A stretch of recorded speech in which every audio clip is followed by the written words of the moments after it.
ನಮಸ್ಕಾರ ಸ್ನೇಹಿತರೆ, ಬನ್ನಿ ಇವತ್ತಿನ ತಾರೀಕು 12 ಸೆಪ್ಟೆಂಬರ್.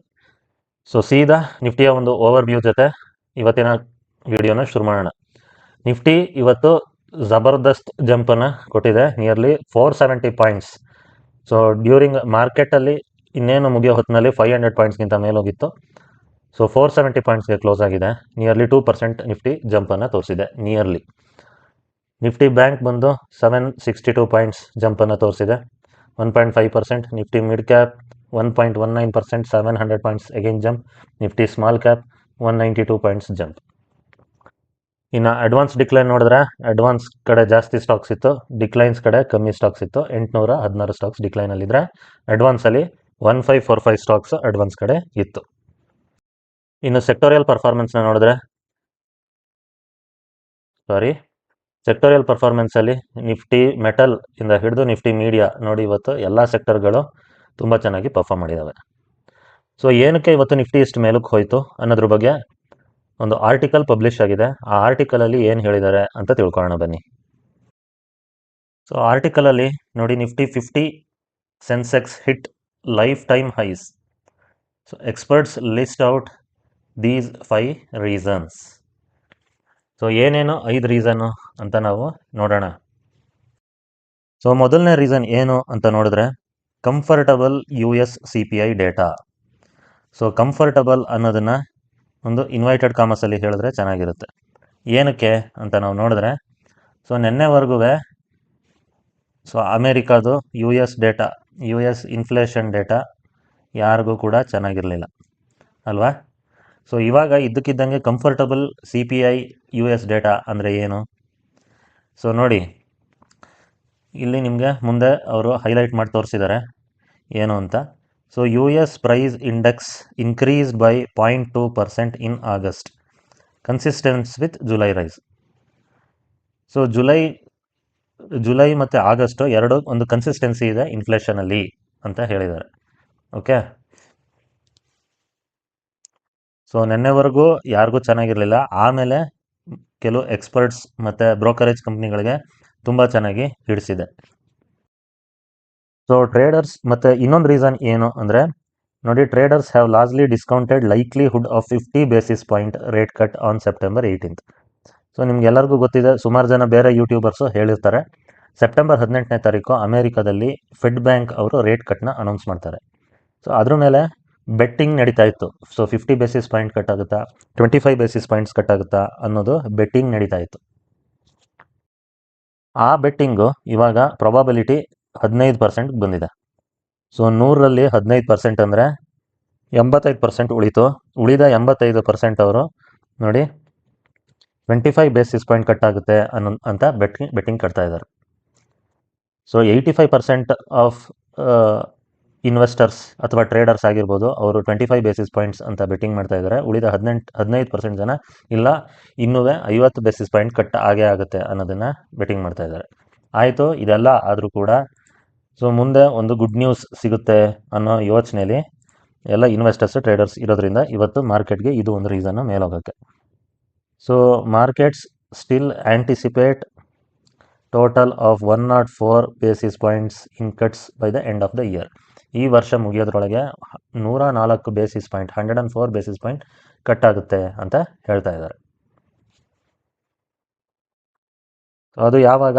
ನವಂಬರ್-ಡಿಸೆಂಬರ್ ಮೀಟಿಂಗಲ್ಲಿ ಆಗಬಹುದು, 50 ಬೇಸಿಸ್ ಪಾಯಿಂಟ್ಸ್ ಕಟ್ ಆಗಬಹುದು ಅನ್ನೋ ಎಕ್ಸ್ಪೆಕ್ಟೇಷನ್ಸ್ ಇಟ್ಕೊಂಡಿದ್ದಾರೆ. ನೆಕ್ಸ್ಟ್ ರೀಸನ್ ಏನು ಅಂತ ನೋಡಿದ್ರೆ, ಚೈನಾ ಬೂಸ್ಟ್. ಚೈನಾ ಬೂಸ್ಟ್ ಅಂದರೆ ಏನು ನೋಡಿ, Kejriwal research and investment services ಇವ್ರು ಹೇಳ್ತಾ ಇದ್ದಾರೆ. ಅರವಿಂದ್ ಕೇಜ್ರಿವಾಲ್ ಅಲ್ಲ, Kejriwal research and investment services, ಅದರ ಓನರ್ ಬಂದು ಅರುಣ್ ಕೇಜ್ರಿವಾಲ್ ಅಂತ. ಇವರು ಏನು ಹೇಳ್ತಾ ಇದ್ದಾರೆ ಅಂದರೆ, ಚೈನಾದಲ್ಲಿ ರೇಟ್ ಕಟ್ ಬಜ್ ಆಗಿದೆ. ಬಜ್ ಅಂದರೆ ಏನು? ರೂಮರ್ಸ್ ಓಡಾಡ್ತಾ ಇದೆ ಆಲ್ರೆಡಿ. ಈ ಚೈನಾದಲ್ಲಿ ರೇಟ್ ಕಟ್ ಆದಾಗ ಇಂಡಿಯಾದಲ್ಲೂ ಕೂಡ ರೇಟ್ ಕಟ್ ಆಗ್ಬೋದು ಅನ್ನೋ ಒಂದು ಮಾಹೋಲ್ನ ಕ್ರಿಯೇಟ್ ಮಾಡ್ತಾರೆ. ಓಕೆ, ಚೈನಾದಲ್ಲಿ ರೇಟ್ ಕಟ್ ಆದರೆ ಏನಾಗುತ್ತೆ? ಡಿಮ್ಯಾಂಡು ರಿಯಲ್ ಎಸ್ಟೇಟು ಮತ್ತು ಕಮೋಡಿಟಿ ಮಾರ್ಕೆಟ್ಗೆ ಡಿಮ್ಯಾಂಡ್ ಆಗಲಿ ಅಂತ ಚೈನಾದಲ್ಲಿ ರೇಟ್ ಕಟ್ ಮಾಡೋ ನ್ಯೂಸ್ ಓಡಾಡ್ತಾ ಇದೆ. ಹಾಗಾಗಿ ಇದು ಒಂದು ರೀಸನ್ ಇರ್ಬೋದು ಅಂತ ಹೇಳಿದ್ದಾರೆ. ನೆಕ್ಸ್ಟ್ ರೀಸನ್ ಬಂದು ಸ್ಟಡಿ ಬೈಯಿಂಗ್. ಸ್ಟಡಿ ಬೈಯಿಂಗ್ ಅಂದರೆ ಏನು? ಎಫ್ ಪಿ ಐಸ್ ಕಡೆಯಿಂದ ಸ್ಟಡಿ ಬೈಯಿಂಗ್ ಆಗ್ತಾ ಇದೆ. ಎಫ್ ಪಿ ಐ ಅಂದ್ರೇನು? Foreign portfolio investors. ಇವರು ಕಳೆದ first week, this follows investment of nearly 11,000 crore in the first week of the current month. So ಮೊದಲನೇ week ಮುಗ್ದಿದೆ. ಈ ವೀಕಲ್ಲಿ 11,000 ಕೋಟಿ ಎಫ್ ಪಿ ಐ ಅವರು ಇನ್ವೆಸ್ಟ್ ಮಾಡಿದ್ದಾರೆ. ಆದರೆ ಎಫ್ ಪಿ ಐಸಿಂದಾನೇ ನಮ್ಮ ಮಾರ್ಕೆಟ್ ಓಡ್ತಾ ಇದೆ ಅನ್ನೋದು ತಪ್ಪು. ಸೊ ನಮ್ಮ ಮಾರ್ಕೆಟಲ್ಲಿ DIIs ಕೂಡ ಇದ್ದಾರೆ, ಡೊಮೆಸ್ಟಿಕ್ ಇನ್ಸ್ಟಿಟ್ಯೂಷನಲ್ ಇನ್ವೆಸ್ಟರ್ಸ್. ಅವರು ಕೂಡ ತುಂಬ ಚೆನ್ನಾಗಿ ಬೈ ಮಾಡಿದ್ದಾರೆ. ಎಫ್ ಪಿ ಐಸ್ದು ನೋಡಿ, ಲಾಸ್ಟ್ 3 ಸೆಷನ್ಸಲ್ಲಿ ಎಫ್ ಪಿ ಐಸ್ ಅವರು ನಿಯರ್ಲಿ 5,319 ಕೋಟಿ ಇನ್ವೆಸ್ಟ್ ಮಾಡಿದ್ದಾರೆ. ಹಾಗಾಗಿ ಇದು ಒಂದು ಕಾರಣ ಇರಬಹುದು ಅನ್ನೋದನ್ನು ಅಂದಾಜು ಮಾಡಲಾಗಿದೆ. ಮುಂದಿನ ಕಾರಣ ಬಂದು ECB rate cut optimism. ECB ಅಂದರೆ ಯುರೋಪಿಯನ್ ಸೆಂಟ್ರಲ್ ಬ್ಯಾಂಕ್ ಅಂತ. ಸೊ ಯುರೋಪಿಯನ್ ಸೆಂಟ್ರಲ್ ಬ್ಯಾಂಕ್ ಅವರು 25 ಬೇಸಿಸ್ ಪಾಯಿಂಟ್ಸ್ ಕಟ್ ಮಾಡ್ತೀವಿ ಅಂತ ಹೇಳಿಕೆಯನ್ನು ಕೊಟ್ಟಿದ್ದಾರೆ ಥರ್ಸ್ಡೇ. ಸೊ ಇದು ಫಸ್ಟ್ ರಿಡಕ್ಷನ್ಸ್ ಸಿನ್ಸ್ ಜೂನ್ ಆದಮೇಲೆ ಇವಾಗ ಈ ಮಂತಲ್ಲಿ ಕಟ್ ಮಾಡ್ತಾ ಇದ್ದಾರೆ. ಇದು ಒಂದು ರೀಸನ್ನು ಅಂತ ಹೇಳ್ಬೋದು. ಮುಂದಿನ ಕಾರಣ ಏನು ಅಂದರೆ ಇನ್ನೊಂದು ಟೆಕ್ನಿಕಲ್ ಫ್ಯಾಕ್ಟರ್ಸ್. ಟೆಕ್ನಿಕಲ್ ಫ್ಯಾಕ್ಟರಲ್ಲಿ ಏನು ಹೇಳಿದ್ದಾರೆ? ಸೊ ಟೆಕ್ನಿಕಲ್ ಫ್ಯಾಕ್ಟರ್ಸ್ ಅಂದರೆ ಚಾರ್ಟ್ ನೋಡಿಕೊಂಡು ಹೇಳುವಂಥದ್ದು ಒಂದು ಅಂದಾಜು ಮಾಡಲಾಗಿದೆ. ನೋಡಿ, ಟೆಕ್ನಿಕಲ್ ಫ್ಯಾಕ್ಟರ್ಸಲ್ಲಿ ಏನು ರೀಸನ್ ಅಂತ ನೋಡಿದ್ರೆ, Nifty has broken out it's recent consolidation daily chart ಅಲ್ವಾ? ಸೊ ರೀಸೆಂಟ್ ಕನ್ಸಾಲಿಡೇಷನ್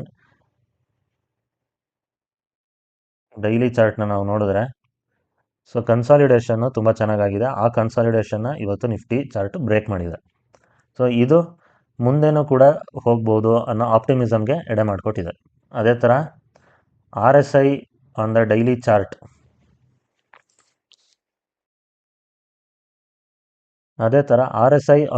ಚಾರ್ಟ್, ಶೋರ್ಸ್ a bullish crossover reinforcing positive sentiment. ಮತ್ತು ಇದೇ ಟ್ರೆಂಡ್ ಮುಂದೆನೂ ಕೂಡ ಇರಬಹುದು ಟು ರಿಮೈನ್ ಸ್ಟ್ರಾಂಗ್ ಅಂತ ಹೇಳಿದ್ದಾರೆ.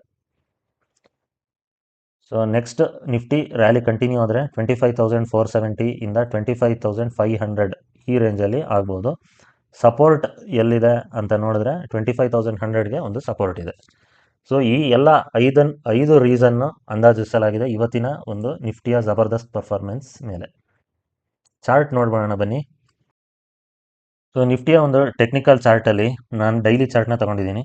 ಸೊ ಡೈಲಿ ಚಾರ್ಟಲ್ಲಿ ನೋಡಿ, ಈ ಒಂದು ಹೈ ಮತ್ತು ನಿಫ್ಟಿಯ ಒಂದು ರೀಸೆಂಟ್ ಲೋ ನಡುವೆ ನಾನೊಂದು ಚಾನಲ್ ಹಾಕಿದ್ದೀನಿ. ಸೊ ಚಾನಲ್ನ ಒಂದು ರೆಸಿಸ್ಟೆನ್ಸ್ ಲೆವೆಲ್ಗೆ ಇವತ್ತು ನಿಫ್ಟಿ ಟಚ್ ಆಗಿ ಅಲ್ಲಿಂದ ಪ್ರಾಫಿಟ್ ಬುಕ್ಕಿಂಗ್ ಆಗಿದೆ. ಓಕೆ, ಸೊ ನಿಫ್ಟಿ ಈಗ ಆಲ್ ಟೈಮ್ ಹೈ ಹತ್ತತ್ರ ಬಂದು ನಿಂತಿದೆ, ಅಂದರೆ 25,314.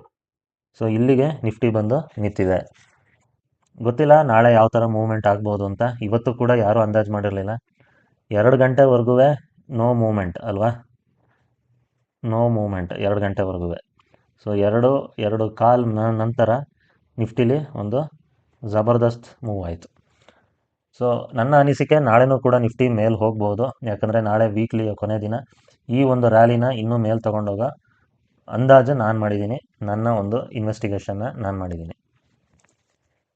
ಸೊ ನಿಫ್ಟಿಯ ಈ ಟ್ರೆಂಡ್ ಏನಾದ್ರು ಮುರಿದ್ರೆ ನಿಫ್ಟಿ, ಸೊ ಈ ಚಾನಲ್ನ ಹೊರಗಡೆ ಏನಾದರೂ ನಿಫ್ಟಿ ಬ್ರೇಕೌಟ್ ಆದರೆ ಇಲ್ಲಿಂದ ಸೂಪರ್ ಡೂಪರ್ ಒಂದು ಬುಲ್ ರನ್ನು ಖಂಡಿತ ನಿಫ್ಟಿಲಿ ನೋಡಬಹುದು. ಓಕೆ, ಸೊ ಇನ್ವೆಸ್ಟ್ ಮಾಡೋರು ಖಂಡಿತ ದುಡ್ಡನ್ನ ಜೋಪಾನವಾಗಿ ಇಟ್ಕೊಳ್ಳಿ, ಇನ್ವೆಸ್ಟನ್ನು ಮಾಡಿ ಅಂತ ಹೇಳ್ತಾ ಈ ವಿಡಿಯೋದಲ್ಲಿ ನಿಫ್ಟಿಯ ಒಂದು ಅನಾಲಿಸಿಸನ್ನು ಮಾಡಿದ್ದೀನಿ. ಸೊ ಈ ವಿಡಿಯೋ ನಿಮಗೆ ಲೈಕ್ ಆದರೆ ಶೇರ್ ಮಾಡಿ ಅಂತ ಹೇಳ್ತಾ, ಒಂದು ಥಮ್ಸ್ ಅಪ್ ಅನ್ನು ಕೊಡಿ ಅಂತ ಹೇಳ್ತಾ ಈ ವಿಡಿಯೋನ ಇಲ್ಲಿಗೆ ಮುಗಿಸ್ತಾ ಇದ್ದೀನಿ. ಧನ್ಯವಾದಗಳು.